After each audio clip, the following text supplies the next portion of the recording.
Hello friends, welcome back to my YouTube channel. মই অনুৰাগ শৰ্মা আপোনালোক সকলোকে পুনৰবাৰ স্বাগতম জনাইছো মোৰ YouTube চেনেলটোলৈ। আজি মই আপোনালোকৰ সন্মুখত এটা নতুন ভিডিঅ'লৈ উপস্থিত হৈছো আৰু আজিৰ ভিডিঅ'ত মই আপোনালোকৰ সৈতে শেয়াৰ কৰিম, ডিসকাস কৰিম আসাম সিভিল সাৰ্ভিস অসমাৰী সেৱাৰ যোনটো আসাম সিভিল সাৰ্ভিস কেডাৰ আছে তো সেই কেডাৰটোৰ আপোনালোকৰ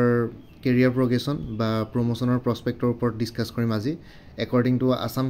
Assam Civil Services Amendment Rules. ঠিক আছে, এইখন যোনখন এমেন্ডমেন্ট রুলস আছে এইখন 2015 এর এমেন্ডমেন্ট রুলস, কিন্তু এতিয়া আৰু এখন মেবি এমেন্ডমেন্ট রুলস আহিলে ইয়াতকে অকমান চেঞ্জেস হ'ব। এমেন্ডমেন্ট রুলস 2015 এ আছে, কিন্তু ইয়াতে কিছুমান বস্তু এক্সট্ৰাকে এড কৰা হৈছে, লাইক স্ট্ৰেংথ বহুৱা হৈছে আৰু কিবাকিবি তেনেকুৱা ধৰণৰ কিবাকিবি চেঞ্জেস আনা হৈছে। তো মই এতিয়া এমেন্ডমেন্ট ৰুলস 2015 খনে দেখুৱাম, কিন্তু মই আপোনালোকক আৰু এক্সট্ৰা ইনফৰমেশনখিনি দি আছো। তো এটা আসাম সিভিল সাৰ্ভিস যোনটো কেডাৰ আছে তাতে আপোনালোকে দেখিব এজ এ ACS অফিচাৰ আপোনালোকে জয়েন কৰি APSCৰ কম্বাইন্ড কম্পিটিটিভ প্ৰিলিমিনাৰী এক্সামিনেশ্যনৰ থ্ৰুৱেদি আপোনালোকে আসাম সিভিল সাৰ্ভিস কেডাৰ পাব পাৰে। তো ACS অফিচাৰ হিচাপে জয়েন কৰি পেলাই তো সো আপোনালোকে ফাৰ্স্ট যোনটো থাকি এটা দেখিছে the service shall consist of the following classes and cadres. ঠিক আছে, এই সাৰ্ভিসটোৰ ক্লাसेस আৰু কেডাৰ্সখিনি হ'ল জুনিয়ৰ গ্ৰেড,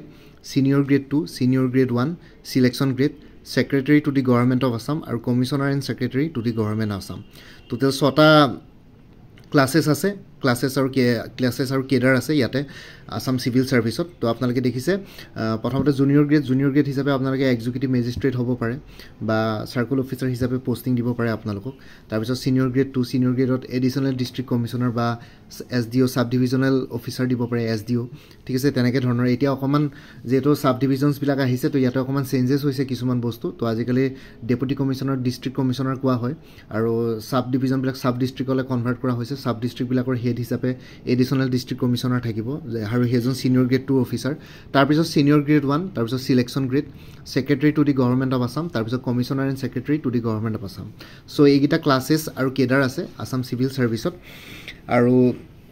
যদি মই গোটেইকেইটা বস্তু আপোনালোকৰ এতিয়া মনত এটা কথা আহিব যে ACS অফিচাৰ হিচাপে জয়েন কৰি আপোনালোকে DC কিমান বছৰত হ'বগে, ডিস্ট্ৰিক্ট কমিশনাৰ কিমান বছৰ সাৰ্ভিস কৰাৰ পিছত হ'বগে, তাৰ ওপৰতো মই ডিসকাস কৰি আছো। তো আপোনালোকক মই এবাৰ ভালকে দেখাই দিছো গোটেইটো সাৰ্ভিস কেডাৰত কি ধৰণৰ পোষ্ট আছে। একদম জুনিয়ৰ গ্ৰেডৰ পৰা ষ্টাৰ্ট কৰিছো। আপোনালোকে জয়েন কৰি প্ৰথমতে জুনিয়ৰ গ্ৰেড পাব। জুনিয়ৰ গ্ৰেডত কি থাকিব মই কৈছো, এইটো জুনিয়ৰ গ্ৰেড। ঠিক আছে, এইটো 7 নম্বৰ ক্লাছটো হয়, আটাইকে লোৱেষ্ট ক্লাছটো। প্ৰথমতে Assam civil service junior grade হিচাপে জয়েন কৰি পেলাই আপোনালোকৰ যদি সেক্ৰেটাৰিয়েটত পোষ্টিং হয় তেতিয়াহ'লে under secretary to the government of Assam হ'ব। সেক্ৰেটাৰিয়েট বা অন্যান্য যিকোনো গভৰ্ণমেণ্ট ডিপাৰ্টমেণ্টত পোষ্টিং হ'লে মানে আণ্ডাৰ সেক্ৰেটাৰী হিচাপে জয়েন কৰিব লাগিব, under secretary to the government of Assam. আৰু লগতে কেতিয়াবা sub divisional officer, civil sub divisional officer সদৰো দিব পাৰে জুনিয়ৰ গ্ৰেডতে। আজিকালি generally additional district commissioner ADC বিলাকক SDO দিয়ে, কিন্তু এনে আপোনালোকে জুনিয়ৰ গ্ৰেডত SDO সিভিল, SDO সদৰ এইবিলাক পাব পাৰে। এছিষ্টেণ্ট কমিশনাৰ হিচাপে জয়েন কৰিব পাৰে যিকোনো ডিস্ট্ৰিক্ট কমিশনাৰ DC অফিচত যদি এটাচ হয়, স্কুল ইন্সপেক্টৰ অফিচত যদি এটাচ হয়, SP অফিচত যদি এটাচ হয় বা SDO সিভিল, SDO সদৰৰ লগত যদি এটাচ হয় তেতিয়াহ'লে এছিষ্টেণ্ট কমিশনাৰ হিচাপে তাতে থাকিব পাৰে, পোষ্টিং হ'ব পাৰে। ইলেকশ্যন অফিচাৰ হ'ব পাৰে যিকোনো এটা কনষ্টিটুৱেঞ্চিৰ, সাৰ্কুল অফিচাৰ হ'ব পাৰে ASO, circle officer A, deputy director PNRD, deputy director WPTN-BC, deputy director sports and welfare, youth welfare, deputy director AASC, deputy director municipal corporation, OSD Assam Bhawan, Assam house new Delhi. তো new দিল্লীটো posting হ'ব পাৰে। Licence officer হ'ব পাৰে Assam Bhawan, Assam house new দিল্লীত। Administrative officer হ'ব পাৰে নাজাৰাত branch ছেক্ৰেটাৰিয়েটৰ। আৰু collector হ'ব পাৰে গুৱাহাটী মিউনিচিপাল কৰ্পৰেশ্যনৰ। ঠিক আছে, তো এইখিনি বস্তু হ'ল জুনিয়ৰ গ্ৰেডত। আৰু মই ইয়াতে আপোনালোকে দেখিছে বেলেগ বেলেগ ডিপাৰ্টমেণ্ট দেখা পাইছে, PNRD হওক, state and welfare department, municipal administration, Assam Bhawan, Assam house in new Delhi, Nazarat branch. ঠিক আছে, তো এইবোৰ GMC গুৱাহাটী মিউনিচিপাল কৰ্পৰেশ্যন। তো ইয়াতে বেছিকলি আপোনালোকে চিভিল ছাৰ্ভিচেছটো এইটো কাৰণে কোৱা হয় যে আপোনালোকে যোনটো ডিপাৰ্টমেণ্টতে যায় সেইটো ডিপাৰ্টমেণ্টত আপোনালোকে যিকোনো ডিপাৰ্টমেণ্টত পোষ্টিং পাব পাৰে, কাৰণ চিভিল এডমিনিষ্ট্ৰেশ্যনটো এজ এ হোল এডমিনিষ্ট্ৰেশ্যনৰ আণ্ডাৰত বহুতখিনি ডিপাৰ্টমেণ্ট আহে। ইয়াতে এনেকুৱা নহয়, এতিয়া আপোনালোকে যদি এছিষ্টেণ্ট ইঞ্জিনিয়াৰ হিচাপে কোনোবা এটা ব্ৰাঞ্চত জয়েন কৰে কোনোবা এটা ডিপাৰ্টমেণ্টত, তো সেইটো ডিপাৰ্টমেণ্টতে আপোনালোকে আগুৱাই যাব পাৰিব প্ৰমোশ্যন হৈ পেলাই। কিন্তু এজন ACS অফিচাৰ যিকোনো ডিপাৰ্টমেণ্টতে পোষ্টিং হ'ব পাৰে, আপোনালোকৰ যিকোনো ডিপাৰ্টমেণ্টতে ডেপুটেশ্যনত যাব পাৰে, যিকোনো ডিপাৰ্টমেণ্টতে পোষ্টিং হ'ব পাৰে। ইয়াতে সেইটো কাৰণে সেইখিনি বস্তু ইয়াতে ACSটো এজ এ হোল গোটেইটো মাল্টিপাৰ্পাছ বুলিয়ে ক'ব পাৰে গোটেই ছাৰ্ভিচ কেডাৰটো। তো যিকোনো ডিপাৰ্টমেণ্টতে আপোনালোকৰ পোষ্টিং হ'ব পাৰে, যিকোনো ডিপাৰ্টমেণ্টত আপোনালোকে যাব পাৰে। তো সেইকাৰণে এডমিনিষ্ট্ৰেটৰ হিচাপে আপোনালোকৰ বহুতখিনি নলেজ লাগে, এক্সপিৰিয়েঞ্চো বহুত বাঢ়ি যায় এইখিনি হ'লে মানে তো জুনিয়ৰ গ্ৰেডত এইখিনি পোষ্ট পাব তাৰপিছত যেতিয়া এটা প্ৰমোশন পাব তেতিয়া সিনিয়ৰ গ্ৰেডটোত আপোনালোকৰ সেক্ৰেটাৰিয়েট বা তেনেকুৱা সেক্ৰেটাৰিয়েল ডিপাৰ্টমেণ্টবিলাকত পোষ্টিং হ'লে ডেপুটি সেক্ৰেটাৰি পাব তাৰপিছত জইণ্ট ডাইৰেক্টৰ হ'ব পাৰিব পঞ্চায়ত এণ্ড ৰুৰেল ডেভেলপমেণ্টৰ joint director sports and youth welfare joint director of welfare of T&X tea garden tribes joint director of AASC joint director welfare of SC additional director land requisition and reforms additional director of land records principal Assam survey and settlement training senior research officer revenue department additional director of survey editor in chief of district gazette ঠিক আছে এইখিনি post আপোনালোকে senior grade 2 পাব পাৰে ইয়াতে additional district commissioner হ'ব পাৰে ইয়াতে এইটো ADC আগতে যোনটো আছিলে সেইটো পোষ্টে হয় ডিষ্ট্ৰিক্টৰ পোষ্টিং হ'লে এডিশ্যনেল ডিষ্ট্ৰিক্ট কমিশ্যনাৰ হ'ব পাৰে এইটো under senior grade 2 deputy commissioner additional district commissioner সেইবোৰ পোষ্ট থাকে ছিনিয়ৰ গ্ৰেড 2 আগতে ডেপুটি কমিশ্যনাৰ কৈছিলে আজিকালি এডিশ্যনেল ডিষ্ট্ৰিক্ট কমিশ্যনাৰ বুলি কোৱা হয় এতিয়া ছিনিয়ৰ গ্ৰেড 1ত আপোনালোকে জেনেৰেলি ডিষ্ট্ৰিক্ট কমিশ্যনাৰ ৰেংকটো পাই যায় ইয়াতে ডেপুটি কমিশ্যনাৰ আছে কিন্তু আজিকালি ডেপুটি কমিশ্যনাৰ যিহেতু ডিষ্ট্ৰিক্ট কমিশ্যনাৰ কোৱা হ'ল তো সেইটো কাৰণে আপোনালোকে বুজি লওক তো ছিনিয়ৰ গ্ৰেড 1ত আপোনালোকৰ জইণ্ট ছেক্ৰেটাৰী হ'ব পাৰে আছাম ছেক্ৰেটাৰিয়েট বা ছেক্ৰেটাৰিয়েল ডিপাৰ্টমেণ্টবিলাকত ডেপুটি কমিশ্যনাৰ মানে ডিষ্ট্ৰিক্ট কমিশ্যনাৰ বা ডিষ্ট্ৰিক্ট ডেভেলপমেণ্ট কমিশ্যনাৰ DDC মানে ডিষ্ট্ৰিক্ট ডেভেলপমেণ্ট কমিশ্যনাৰ এইটো ইকুইভেলেণ্ট পোষ্ট হয় DCৰ সমানে কিন্তু যিহেতু তেওঁ ডিষ্ট্ৰিক্ট কমিশ্যনাৰজন ফাৰ্ষ্ট অফিচাৰ হয় তো ফাৰ্ষ্ট অফিচাৰ হয় তো ফাৰ্ষ্ট এমং দি ইকুৱেলছ বুলি কোৱা হয় বহুতখিনি ইকুৱেল পোষ্টো থাকে লাইক CEO অফ জিলা পৰিষদ district development commissioner district commissioner গোটেইকেইজন ইকুৱেল হয় কিন্তু হ'লেও ডিষ্ট্ৰিক্ট কমিশ্যনাৰকে DDC আৰু চিফ এক্সিকিউটিভ অফিচাৰ জিলা পৰিষদে ৰিপৰ্ট কৰিব লাগে তো ডিষ্ট্ৰিক্ট কমিশ্যনাৰজন ডিষ্ট্ৰিক্টৰ ফাৰ্ষ্ট অফিচাৰ তাৰপিছত CEO জিলা পৰিষদ হ'ব পাৰে trade adviser and director of movements principal controller examinations APSC director official language implementation chief evaluation officer director organisation and methods director of small savings director of state lotteries director of manpower additional commissioner Guwahati municipal corporation তো এইকেইটা post senior grade 1ত পাব পাৰে তো প্ৰথমতে junior grade তাৰপিছত senior grade 2 তাৰপিছত senior grade 1 তাৰপিছত আহি গ'ল আপোনালোকৰ ইয়াতে সিলেকশ্যন গ্ৰেড বা ছিনিয়ৰ গ্ৰেড 1ত থাকোঁতে এটা সিলেকশ্যন গ্ৰেড পাই যায় সিলেকশ্যন গ্ৰেডত আপোনালোকৰ secretary Assam state election commission secretary Assam public service commission secretary Assam state information commission director municipal administration director food and civil supplies director of employment and craftsmen training deputy commissioner district commissioner বা DDC হ'ব পাৰে district development commissioner থাকিব পাৰে সিলেকশ্যন গ্ৰেডত আৰু সিলেকশ্যন grade হ'লে generally আপোনালোকে Indian administrative ছাৰ্ভিচলৈ promotion পোৱা চান্সেছ থাকে কিন্তু ইণ্ডিয়ান এডমিনিষ্ট্ৰেটিভ ছাৰ্ভিচত যিহেতু আপোনালোকে গোটেই ষ্টেটৰ যিমান ইণ্ডিয়ান এডমিনিষ্ট্ৰেটিভ ছাৰ্ভিচৰ ষ্ট্ৰেংথ আছে তো তাৰে 33% ষ্টেট চিভিল ছাৰ্ভিচৰ কাৰণে ৰিজাৰ্ভ থাকে তো ষ্টেট চিভিল ছাৰ্ভিচৰ পৰা 33% কেডাৰে ইণ্ডিয়ান এডমিনিষ্ট্ৰেটিভ ছাৰ্ভিচৰ যিমানখিনি ভেকেঞ্চিজ থাকে ষ্টেটত তো সেইখিনি ভেকেঞ্চি অকুপাই কৰিব পাৰিব 33% বাকী যোনখিনি 67% আছে সেইখিনি ইণ্ডিয়ান এডমিনিষ্ট্ৰেটিভ ছাৰ্ভিচৰ ডাইৰেক্ট ৰিক্ৰুইটমেণ্টৰ থ্ৰুৱেদি হয় ইউনিয়ন পাব্লিক ছাৰ্ভিচ কমিশ্যনৰ চিভিল ছাৰ্ভিচেছ এক্সামিনেশ্যনৰ বাকী আছাম চিভিল ছাৰ্ভিচৰ কেডাৰৰ পৰা 33% ইণ্ডিয়ান এডমিনিষ্ট্ৰেটিভ ছাৰ্ভিচলৈ প্ৰমোশ্যন পাব পাৰে তো সেইটো কাৰণে মই আপোনালোকক এইটোৱে কথা ক'ম যে যেতিয়ালৈকে হায়াৰকিলে যেতিয়া আপোনালোকে আগবাঢ়ি যাব তেতিয়া পোষ্ট কমি গৈ থাকিব আৰু চবৰে প্ৰমোশ্যন পোৱা চান্সেছ কমি গৈ থাকিব আপোনালোকৰ পাৰফৰ্মেঞ্চ বেছ হ'ব গোটেইখিনি বস্তু তো তেতিয়াহে আপোনালোকে প্ৰমোশ্যন পাব ডিপাৰ্টমেণ্টেল এক্সামিনেশ্যনছ ক্লিয়াৰ কৰিব লাগিব এনেকুৱা নহয় যে আপোনালোকে এক্সাম নিদিয়াকৈ প্ৰমোশ্যন অৰ্ডাৰ আহিব পাই যাব এক্সামিনেশ্যন চবতে থাকে যেনেকৈ মেট্ৰিক পাছ কৰি হাই ছেকেণ্ডেৰী পঢ়িব পাৰে হাই ছেকেণ্ডেৰী পাছ কৰি গ্ৰেজুৱেশ্যন ল'ব পাৰে গ্ৰেজুৱেশ্যন কমপ্লিট কৰি পেলাই পষ্ট গ্ৰেজুৱেশ্যন ল'ব পাৰে তেনেকৈ ইয়াতো তেনেকুৱা থাকে প্ৰমোশ্যনৰ প্ৰস্পেক্টবিলাক like banking sector and all তো ইয়াতে additional director training AASC Assam administrative staff college তাৰপিছত DDC district director of culture affairs director of tourism director of welfare of plain tribes and backward classes additional director of social welfare director of sericulture director of handloom and textiles Director of Sports and Youth Welfare, Director of Financial Inspection, Director of Minority Welfare Board, Director of Scheduled Caste, Director of Fisheries, Director of Border Areas, Director of SAR Areas Development Authority, Director of Tea, Director of Welfare of Tea and Tea Garden Tribes, Commissioner of Disabled, Director of Science and Technology, Additional Registrar of Cooperative Societies, and Director Assam institute research of SC and tribal ঠিক আছে এইখিনি post আপোনালোকে সিলেকশ্যন grade বা senior grade 1ত পাব পাৰি সিলেকশ্যন grade আৰু senior grade 1ৰ এইটো ট্ৰেনজিকশ্যনেল stage হয় তো ইয়াৰ পৰাই আপোনালোকে বহুতে ইণ্ডিয়ান এডমিনিষ্ট্ৰেটিভ ছাৰ্ভিচলৈ প্ৰমোশ্যন পাব পাৰে আৰু নেপালেও আসাম সিভিল সাৰ্ভিস গ্ৰেডাৰত এইখিনি বস্তু আছে তো আপোনালোকে এইখিনিলৈকে যাব পাৰে সিলেকশন গ্ৰেডতে ইণ্ডিয়ান এডমিনিষ্ট্ৰেটিভ সাৰ্ভিসলৈ প্ৰমোশন হৈ যায় আৰু ইণ্ডিয়ান এডমিনিষ্ট্ৰেটিভ সাৰ্ভিস প্ৰমোশন হোৱাৰ লগে লগে আপোনালোকে selection grade secretary grade commissioner and secretary grade এইখিনি বস্তু পাই যাব ইজিলি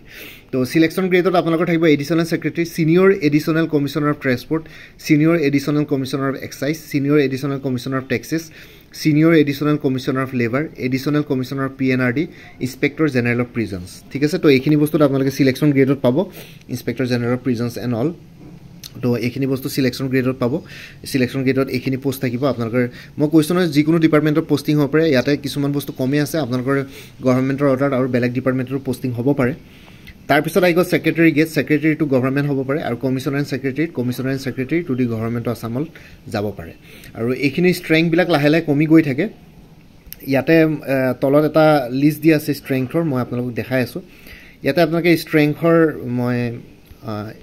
ইয়াতে ষ্ট্ৰেংথৰ লিষ্ট দেখিছে লাষ্টত 958 আছে এতিয়া 958 টো আপোনালোকৰ ষ্ট্ৰেংথটো অলপ বহাই পেলাই এতিয়া জুনিয়ৰ গ্ৰেডৰ 455 সিনিয়ৰ গ্ৰেডৰ 242 সিনিয়ৰ গ্ৰেড 1 হলে 178 সিলেকশন গ্ৰেডৰ 50 secretary to the government of আসামত 30 commissioner and secretary to the government of আসামত 3 জন ঠিক আছে তো তেনেকে commissioner and secretary to the government of আসামত 3 জনে আছে সেক্ৰেটাৰী টু দি গভৰ্ণমেন্ট আসামত 30 কে অকমান বহালে সিলেকশন গ্ৰেডত বহালে এতিয়া সিনিয়ৰ গ্ৰেড 2 সিনিয়ৰ গ্ৰেড 1 আৰু জুনিয়ৰ গ্ৰেডত কেডাৰ্স বহালে আৰু বহুৱা কাৰণে এতিয়া আপোনালোকে দেখিছে commissioner and secretary to the government of Assam at a টাইমত 3 জনকে দিব পাৰে প্ৰমোশন তাতকে বেছি পোষ্ট নাই কিন্তু জুনিয়ৰ গ্ৰেডত আপোনালোকৰ 455 আছে এতিয়া 455 টো এতিয়া গৈ পেলাই আই থিংক এৰাউণ্ড সাকে 470 মান হলগে তো মই দেখুৱাই আছো আপোনালোকক কিমানখিনি কেডাৰ বহাইছে ইয়াতে টোটাল 958 আছে কিন্তু এতিয়া অকমান ষ্ট্ৰেংথটো বহাইছে মই ষ্ট্ৰেংথ বহুৱাৰ আপোনালোকৰ যোনটো report আছে মই হেতু আপোনালোকৰ হেতু শ্বেয়াৰ কৰিছো এটা দেখিছে Guwahati July 10 the Assam government has increased its Assam civil service cadre strength up to 1050 from the existing 958 the sole aim of such a move is to make the public service delivery system in the state smooth sailing ঠিক আছে 958 post আছিল আপোনালোকে দেখিছে ইয়াতে service ৰোলত কিন্তু এটা 950 স্ট্ৰেংথ হ'ব এতিয়া 1050 স্ট্ৰেংথ হ'ল মানে এৰাউণ্ড 92 টা পোষ্ট আসাম সিভিল সাৰ্ভিস কেডাৰত ইয়াতে বহুৱা হ'ল তো আপোনালোকৰ এতিয়া 1050 স্ট্ৰেংথ আছে এজ অফ নাও আসাম সিভিল সাৰ্ভিসত ষ্টেটত আৰু তাৰে আপোনালোকৰ ইণ্ডিয়ান এডমিনিষ্ট্ৰেটিভ সাৰ্ভিসৰ যিমান টোটাল স্ট্ৰেংথ থাকে ষ্টেটত ইণ্ডিয়ান এডমিনিষ্ট্ৰেটিভ সাৰ্ভিসৰ টোটাল স্ট্ৰেংথৰ 33% আসাম সিভিল সাৰ্ভিস কেডাৰৰ পৰা প্ৰমোটেড পাই পেলাই ইণ্ডিয়ান এডমিনিষ্ট্ৰেটিভ সাৰ্ভিসলৈ যাব পাৰে আৰু লগতে এতিয়া আপোনালোকৰ মেইন কোৱেশ্চনটো আহিলে যে আপোনাকে ডিস্ট্ৰিক্ট কমিশনাৰ কিমান কে বছৰত হ'ব পাৰে তো ইয়াতে লিখিছে a junior grade ACS officer is eligible for promotion to the senior grade on completion of 6 years of service কিন্তু ইয়াতে যোনটো ৰিপৰ্ট আছে এটো মই এটা বেলেগ এটা নিউজৰ পৰা লৈ দেখাইছিলো এটো পুৰণা এটা নিউজ হয় তো ইয়াতে 17-18 ইয়াৰ্স যোনটো আছে এটো মাজতে এটা ষ্টেগনেশন লাগিছিল এটো 1992 পৰা 1998 বেটছৰ মাজত হৈছিল এটো আজিকালি এটো নহয় আজিকালি ষ্টেগনেশন নাই এটো জাস্ট নিউজটো মই আপোনালোকক জাস্ট কভাৰ কৰিবৰ কাৰণে ৰেড লাইন দি দিছো ৰেড কালাৰ হাইলাইট কৰিছো তো ইয়াতে চাওক junior grade officer grade ACS officer is eligible for promotion to the senior grade on completion of 6 years of service to 6 বছৰ সাৰ্ভিস কৰাৰ পিছতে জুনিয়ৰ গ্ৰেড হিচাপে আপোনাকে সিনিয়ৰ গ্ৰেড 2 লে প্ৰমোশন পাবৰ কাৰণে কোৱালিফাইড হৈ যায় কিন্তু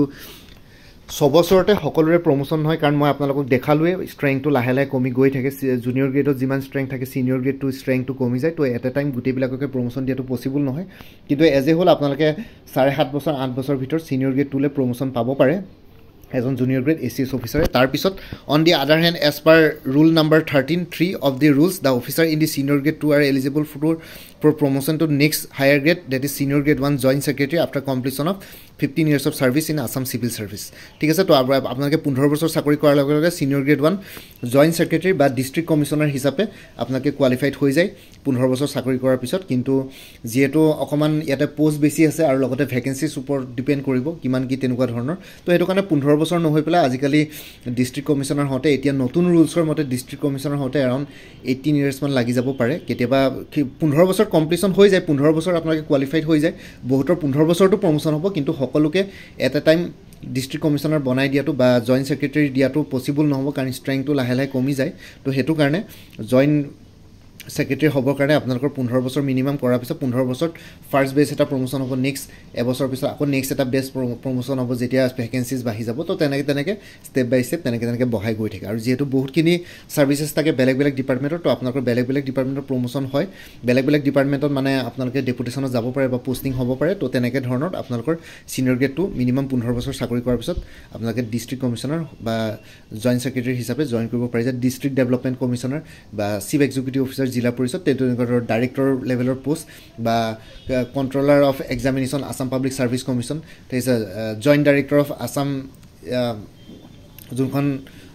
এডমিনিষ্ট্ৰেটিভ ষ্টাফ কলেজ আছে তো তাৰে সেইখিনি পোষ্ট পাই যাব পাৰে তো 15 বছৰ কমপ্লিশ্যন কৰাৰ পিছত আপোনালোকে ডিষ্ট্ৰিক্ট কমিশ্যনাৰ হিচাপে কোৱালিফাইড হৈ যাব পাৰে তো এইখিনি আপোনালোকৰ প্ৰশ্ন আছিলে মই প্ৰশ্নখিনি উত্তৰ দিলোঁ খালি কথাটো হ'ল হায়াৰকি যেতিয়াই ওপৰলৈ যাব তেতিয়াহ'লে আপোনালোকৰ লাহে লাহে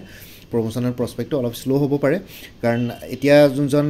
যোৰহাটৰ যোনজন ডেপুটি কমিশ্যনাৰ আছে মই যোৰহাটৰ পৰা বিলং কৰোঁ তো মই যোৰহাটৰ কথা কৈ আছোঁ যোনজন ডেপুটি কমিশ্যনাৰ আছে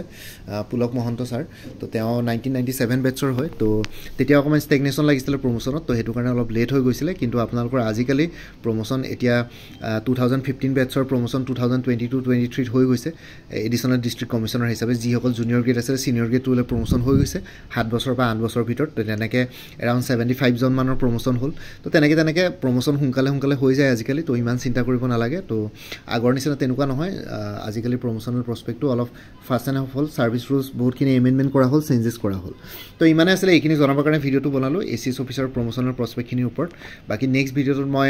এতিয়া যিহেতু গ্ৰেড পে' বা কিবা সেইখিনি বস্তু চেঞ্জেছ আহিছে তো আপোনালোকৰ ষ্টাৰ্টিং চেলাৰী কিমান হ'ব চেলাৰীৰ ওপৰতো বনাম পাৰ্কছ এণ্ড ফেচিলিটিছৰ ওপৰতো ভিডিঅ'ছ আনিম তেনেকৈ আছাম পুলিচ ছাৰ্ভিচ আৰু অন্যান্য ছাৰ্ভিচবিলাকৰ ওপৰতো নতুন আপডেটেড ৰুলছ এণ্ড ৰেগুলেশ্যনছখিনি আনি থাকিম আগতে ভিডিঅ'ছ বহুতখিনি বনোৱা আছিলে কিন্তু সেইখিনি যিহেতু অলপ পুৰণা হ'ল তো এতিয়া নতুনকৈ মই আৰু এমেণ্ডমেণ্ট ৰুলছবিলাক চেক কৰি পেলাই মই নতুনকৈ ভিডিঅ' বনোৱা ষ্টাৰ্ট কৰিম বাকী এই ভিডিঅ'টোৰ ডেছক্ৰিপশ্যন চেক কৰিব সকলো ধৰণৰ ইম্পৰ্টেণ্ট লিংকসমূহ দিয়া আছে প্লে'লিষ্টৰ Assam civil service Assam police service APSC allied services আৰু লগতে কৰ্চেছ এভেইলেবল আছে আছাম কোঅপাৰেটিভ এপেক্স বেংক লিমিটেডৰ এছিষ্টেণ্টৰ post Assam diary recruitment Assam police women and child ডেভেলপমেণ্টৰ statistical assistant APSC CDPO child development project officer তাৰপিছত APSC কম্পিউটাৰ অপাৰেটৰ তো তেনেকুৱা ধৰণৰ বহুতখিনি APSC মটৰ ভেহিকুল ইনস্পেক্টৰ তো এই তেনেকুৱা ধৰণৰ যোনখিনি নতুনকৈ পোষ্ট ওলাইছে তো সেইখিনিৰ কাৰণে ফুল কৰ্চেছ এভেইলেবল আছে সেই কৰ্চবিলাকৰ ডিটেইলছটো এই ভিডিঅ' ডেছক্ৰিপশ্যন আৰু কমেণ্ট ছেকশ্যন চেক কৰক তাতে পাই যাব লগতে মোৰ আৰু এটা চেনেল আছে অনুৰাগ শৰ্মা অসম আইকিউ বুলি সেই চেনেলটোৰ লিংকটো এই ভিডিঅ'টোৰ ডেছক্ৰিপশ্যনতে শ্বেয়াৰ কৰিছোঁ আপোনালোকে সেইটো চেনেলো ছাবস্ক্ৰাইব কৰি ল'ব পাৰিব চ' ভৱিষ্যতলৈ এনেকুৱা ধৰণৰ কম্পিটিটিভ এক্সামছবিলাক দিয়াৰ ক্ষেত্ৰত আৰু অলপ এক্সট্ৰা গাইডেঞ্চ পাই যায় বাকী এই ভিডিঅ'টোৰ ডেছক্ৰিপশ্যন আৰু কমেণ্ট ছেকশ্যন চেক কৰক তাতে কৰ্চবিলাকৰ ডিটেইলছ পাই যাব লগতে হোৱাটছএপ নম্বৰ দিয়া থাকিব হোৱাটছএপত আপোনালোকে মেছেজ কৰি জনাওক কোনটো কৰ্চ লাগে কৰ্চটোৰ ডিটেইলছ দি দিম আপোনালোকৰ পে'মেণ্ট লিংক দি দিম পে'মেণ্ট কৰাৰ লগে লগে গোটেইখিনি PDF ফৰ্মেটত গোটেই কৰ্চটো ফুল কৰ্চ হোৱাটছএপতে পাই যাব আৰু লগতে যিটো ফোন নম্বৰ দিয়া আছে সেইটোত অনুগ্ৰহ কৰি কল নকৰিব সেই ফোন নম্বৰটো কলৰ কাৰণে এভেইলেবল নহয় আপোনালোকে জাষ্ট মেছেজ কৰিব পাৰিব হোৱাটছএপৰ কাৰণে এভেইলেবল হয় আৰু লগতে গোটেইখিনি ষ্টাডি মেটেৰিয়েলছ MCQ ফৰ্মেটত আছে তো আপোনালোকৰ গোটেইখিনি কৰ্চ ফুল কৰ্চ কভাৰ হৈছে তো ইমান একো প্ৰব্লেম নহয় আপোনালোকৰ গোটেইখিনি কভাৰ হৈ যাব তো এই ভিডিঅ'টোৰ ডেছক্ৰিপশ্যন আৰু কমেণ্ট ছেকশ্যন চেক কৰক ধন্যবাদ বাকী মোৰ ভিডিঅ'ছবোৰ চাই যদি ভাল পায় মোৰ চেনেলটো ছাবস্ক্ৰাইব কৰি ল'ব আৰু লগতে আপোনালোকৰ যিমানখিনি ফেমিলি ফ্ৰেণ্ডছ ৰিলেটিভছ আৰু চিনাকি এক্সপিৰিয়েঞ্চ আছে তেওঁলোকৰ লগত মোৰ চেনেলটো শ্বেয়াৰ কৰিব লগতে কমেণ্ট ছেকশ্যনত জনাব কিবা যদি কুৱেশ্যন থাকে ডাউট থাকে মই নিশ্চয় আপোনালোকৰ কুৱেশ্যনছ আৰু ডাউটছবিলাকৰ ৰিপ্লাই দিবলৈ চেষ্টা কৰিম বাকী আজিৰ ভিডিঅ'টো ইমানতে সমাপ্ত কৰি আপোনালোক সকলোৰে পৰা বিদায় ল'লোঁ কাইলৈ পুনৰ এটা নতুন ভিডিঅ'লৈ আপোনালোকৰ সন্মুখত উপস্থিত হ'ম তেতিয়ালৈকে ভালকৈ প্ৰিপেৰেশ্যন কৰি থাকক সকলোৱে অল দি বেষ্ট থাকিলে bye and take care friends Bharat Mata কি জয় জয় আই অসম